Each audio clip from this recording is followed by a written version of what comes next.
Sekretaris Jenderal NATO, Mark Rutte, mengeluarkan peringatan serius tentang ambisi Presiden Rusia, Vladimir Putin, yang berupaya menghapus Ukraina dari peta.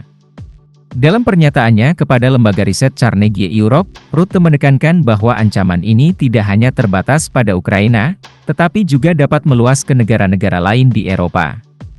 Sudah waktunya untuk beralih ke pola pikir masa perang, katanya, dikutip dari The Guardian. Ia menekankan pentingnya kesiapsiagaan menghadapi kemungkinan Rusia menggunakan kawanan pesawat tanpa awak yang dapat menimbulkan dampak fatal di Ukraina dan negara-negara Eropa lainnya. Peringatan ini disampaikan Rutte dalam pidato pelantikan sebagai Sekretaris Jenderal NATO, hanya 2 bulan setelah ia menjabat sebagai pejabat sipil tertinggi di organisasi tersebut. Dengan situasi yang semakin memanas, Rutte meminta semua pihak untuk bersiap menghadapi potensi ancaman yang lebih besar dari Rusia. Paket senjata terbaru dari AS. Presiden Amerika Serikat, Joe Biden, mengumumkan paket bantuan senjata terbaru untuk Ukraina pada hari Kamis.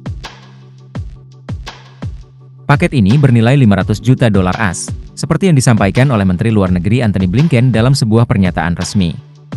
Juru bicara Gedung Putih, John Kirby, menyatakan bahwa Amerika Serikat akan terus memberikan dukungan tambahan kepada Ukraina hingga akhir masa pemerintahan Biden.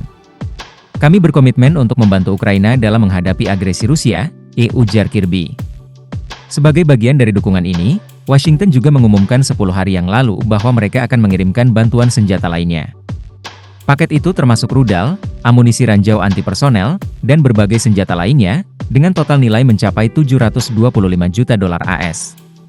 Pemerintahan Biden berusaha untuk memperkuat posisi Ukraina dalam menghadapi invasi Rusia sebelum masa jabatannya berakhir pada bulan Januari. Setelah itu, Presiden terpilih Donald Trump akan mengambil alih kepemimpinan. Biden dan timnya berfokus pada upaya untuk memastikan Ukraina mendapatkan dukungan yang diperlukan dalam waktu yang terbatas ini, sebagai bagian dari strategi untuk melawan agresi yang sedang berlangsung. Pertahanan Ukraina di Pokrov terus diuji. Pertempuran di sekitar kota Pokrov, Ukraina Timur, semakin intensif. Hal ini disampaikan oleh Komandan Militer Tertinggi Ukraina setelah serangan Rusia yang berlangsung selama berbulan-bulan. Analis memperkirakan bahwa pasukan Rusia kini hanya berjarak beberapa kilometer dari Pokrov. Staf Umum Ukraina melaporkan pada hari Kamis bahwa selama 24 jam terakhir, pasukan Ukraina berhasil menangkis hampir 40 upaya serangan dari Rusia untuk menyerbu pertahanan di sekitar Pokrov. Pertahanan Ukraina di wilayah Donetsk telah mengalami tekanan yang signifikan sejak awal tahun ini akibat serangan Rusia yang terus-menerus. Pokrov merupakan salah satu benteng pertahanan utama Ukraina dan juga berfungsi sebagai pusat logistik penting di wilayah Donetsk. Keberadaan kota ini sangat strategis bagi pertahanan Ukraina dalam menghadapi agresi militer Rusia. Dengan situasi yang semakin memanas, fokus internasional kini tertuju pada kemampuan Ukraina untuk mempertahankan wilayahnya dari serangan yang terus berlanjut.